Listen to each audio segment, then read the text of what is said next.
It's time for my extra point. Who do you think I am? Who do you think we are? The directors, the editors, the production techs putting this show on the air, the young men and women editing video and writing stories in our newsroom, the talent at that desk. The media has been accused of peddling fake news, for pushing propaganda, for serving some secret, sinister agenda. Do you see us as an enemy of the state? Yesterday in Maryland, a man barricaded the back door of a local newspaper building. He went inside with a shotgun to hunt and kill as many journalists as he could. He took 5 lives and devastated countless others.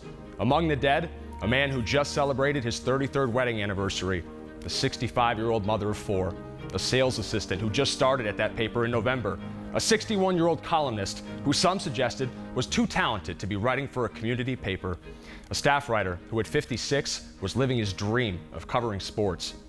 Those people were not your enemies. We are not your enemies. We're members of your community.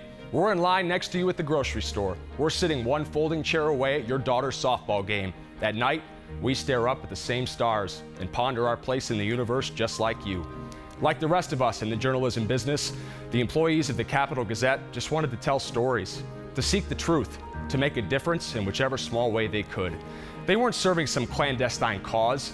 They were answering a calling, one that demands long and unusual hours, and one that won't get you rich. If you somehow question their commitment to that calling, look no further than this, the fact that the Capital Gazette still published a paper today. And I bet you can guess the front page story. Could you hide under your desk while an active gunman stalked through your building, then write a eulogy for your friends and coworkers? The free press is a First Amendment failsafe against all forms of tyranny. The truth shall set us free. And as all of us in local print, TV, radio, and beyond continue to pursue that truth, you might as well know the truth about us.